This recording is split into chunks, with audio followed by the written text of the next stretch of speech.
My fellow Nigerians, I speak to you today heart and sense of responsibility, aware of the turmoil and violent protests unleashed in some of our states. Notably, among the protesters were young Nigerians who desired a better and more progressive country where their dreams, hope, and personal aspiration will be fulfilled. I am especially pained by the loss of life in Jigawa, Kano, Kaduna, and other states, the destruction of facilities in some states, and the wanton looting of supermarkets and shops, contrary to the promise of protest organizers that the protest will be peaceful across the country. The destruction of properties set us back as a nation, as scarce resources will be again used to restore. I commiserate with the families and relations of those who have died in the protest. We must stop further bloodshed, violence, and destruction. As the president of this country, I must ensure public order in line with the constitutional oath to protect the lives and property of every citizen. Our government will not stand idly by and allow a few political agenda to tear this nation apart. Under the circumstances, I hereby enjoin protesters and the organizers to suspend any further protest and create room for dialogue, which I have always acceded to at the slightest opportunity. Nigeria requires all hands on deck and need us all, regardless of age, party, religion, or other divides, to work together, reshaping our destiny as a nation. To those who have taken undue advantage of this situation to threaten any section of this country, be warned. The law will catch up with you. There is no place for ethnic bigotry or such threats in the Nigeria we seek to build. Our democracy, progressive right of every Nigerian are respected and protected. Our law enforcement agencies should continue to ensure full protection of life and properties of innocent citizens in a responsible manner. My vision for our country is one of a just and prosperous nation where each person may enjoy the peace, freedom, and good that only democratic good governance can provide. One that is open, transparent, and accountable to the Nigerian people. For decades, our economy has remained anemic and taken a dip because of many misalignments that have stunted our growth. Just over a year ago, our dear country, Nigeria, reached a point where we couldn't afford to continue to use to solve long-term problems for the sake of now and our unborn generations. I therefore took the painful yet necessary decision to remove first subsidy and abolish multiple foreign exchange system, which had constituted a noose around the economic jugular of our nation and impede our economic development and progress. These actions block the greedy profit that smugglers and rent seekers made. They also block the undue subsidy we had extended to our neighboring countries to the detriment of our people, rendering our economy prostrate. These decisions are made were necessary if we must reverse the decades of economic mismanagement that didn't serve us well. Yes, I agree. The buck stops on my table. I assure you that I am focused fully on delivering the governance to the people, good governance for that matter. In the past 14 months, our government has made significant strides in rebuilding the foundation of our economy to carry us into a future of plenty and abundance. On the physical side, aggregate government revenue has more than doubled, hitting over 9 in the first half of 2024 compared to the first half of 2023 due to our efforts at blocking leakages, introducing automation, and mobilizing funds creatively without additional burden on the people. Productivity is gradually increasing in the non-oil sector, reaching new levels and taking advantage of the opportunities in economic ambience. My dear brothers and sisters, we have come this far, coming from a place where our country spent 97% of all our revenue on debt service. We have been able to reduce that to 68% in the last 13 months. We have also cleared legitimate outstanding foreign exchange obligations of about $5 billion without any adverse impact on our. This has given us more financial freedom and room to spend more money on you, our citizens, to fund essential social services like education and health care. It has also led to our state and local government receiving highest allocation ever in our country's history from the Federation account. We have also embarked on major infrastructure projects. We are working to complete inherited projects critical to our economic prosperity, including roads, bridges, railways, power, and oil and gas development. Notably, the Lagos-Calabar Coastal Highway and Sokoto-Badagry Highway projects will open up 16 connecting states, creating thousands of jobs and boosting economic output through trade, tourism, and migration. Our once declining oil and gas industry is experiencing a resurgence on the back of the reforms I announced in May 2024 to address the gaps in the Petroleum Industry Act. Last month, we increased our oil production to 1.61 million barrels per day, and our gas assets are receiving the attention they deserve. Investors are coming back into foreign direct investments, signed over $500 million since then. Fellow Nigerians, we are a country blessed with both oil and gas resources, but we met a country that had been dependent solely on oil-based petrol, neglecting its gas resources to power the economy.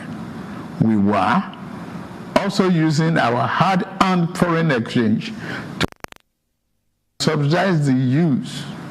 To address this, we immediately launched our compressed natural gas initiative, CNG, to power our transportation economy and bring us down. This will save over 2 trillion naira a month being used to import PMS and AGO and free up our resources for more investment in healthcare and education. To this end, we'll be distributing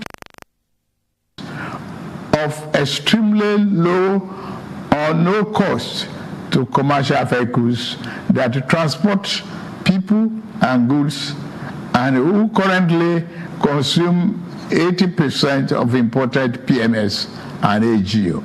We have started the distribution of conversion kits and setting up of conversion centers across the country in conjunction with the private sector.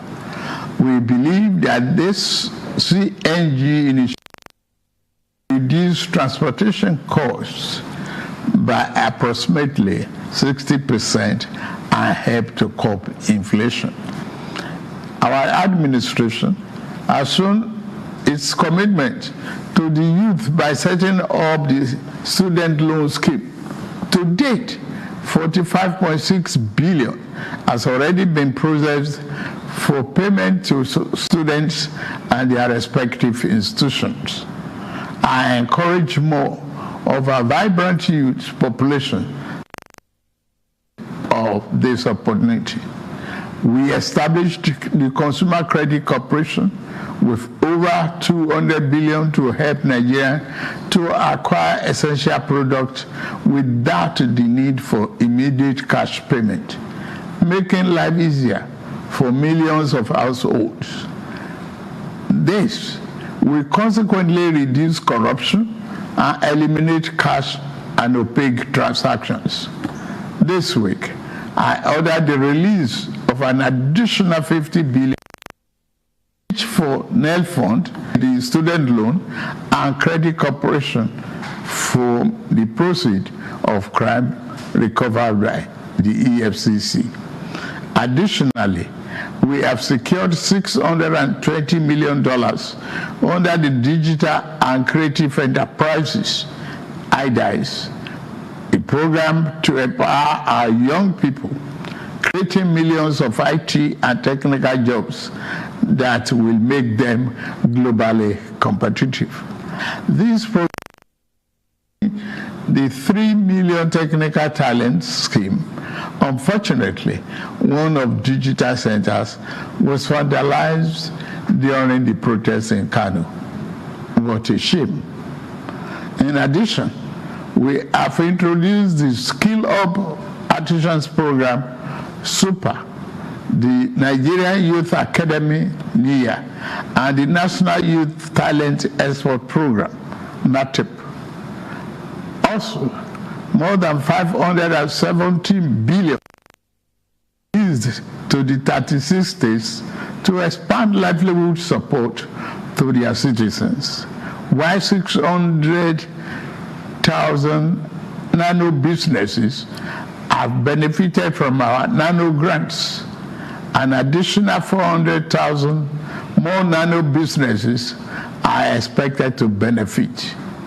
Furthermore, 75,000 beneficiaries have processed to receive our 1 million micro and digit interest loans starting this month. We have also built 10 MSME hubs within the past year, created 240,000 jobs through them, and 5 more hubs are in progress, which will be ready by October this year. Payments of 1 billion each also have been made to us under our single-digit loan to boost manufacturing output and stimulate growth. I signed the national minimum wage into law last week, and the lowest earning worker will now earn at least 70,000 naira a month. 6 months ago in Kasana, Abuja, I inaugurated the first phase of our ambitious housing initiative, the Renew and Estate.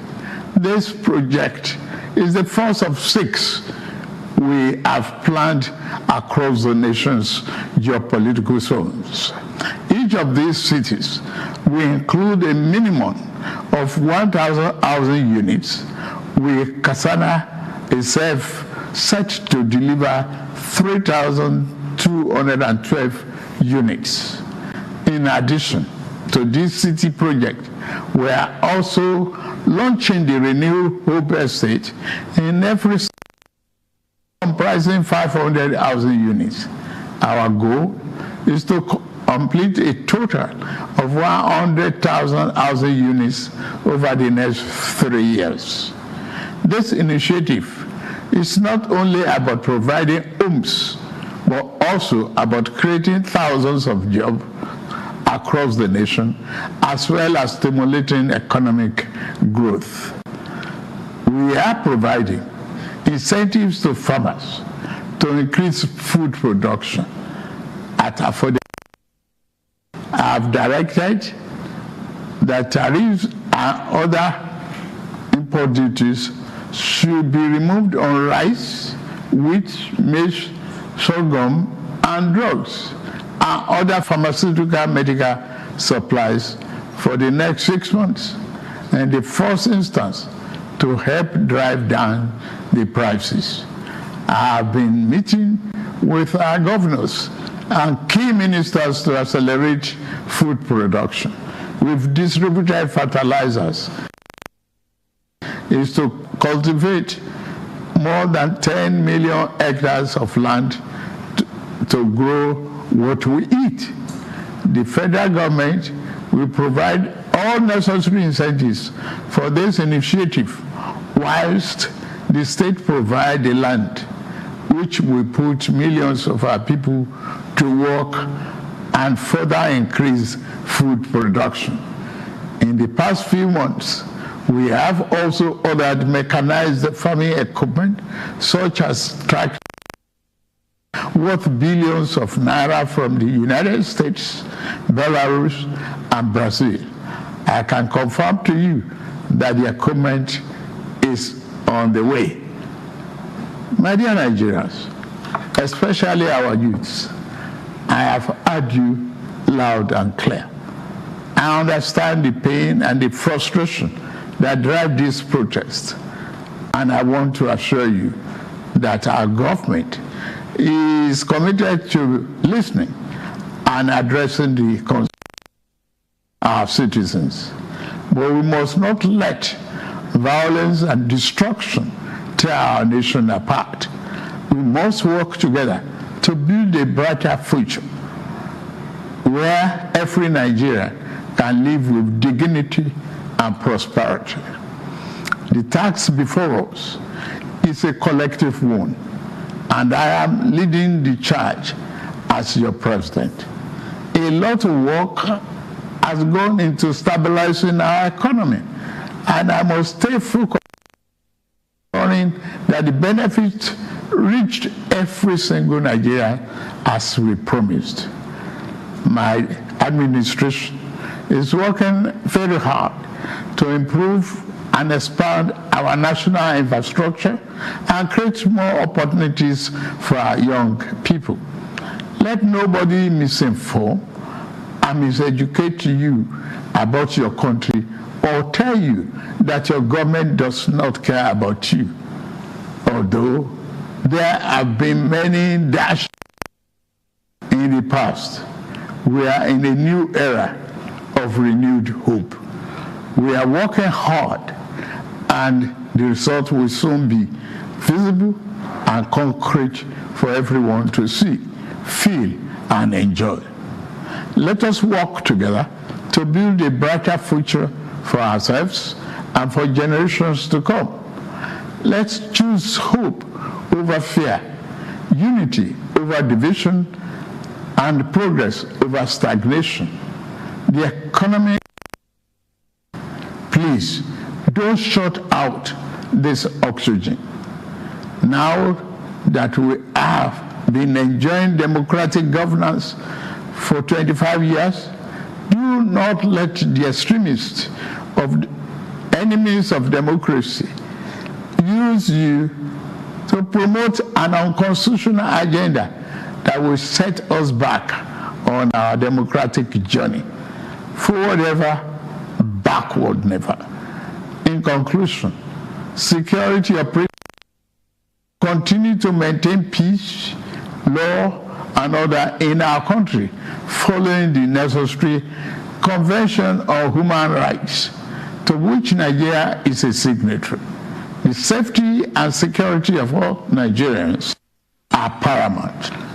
Thank God and thank you for your attention, and may God continue to bless our great nation. Thank you very much.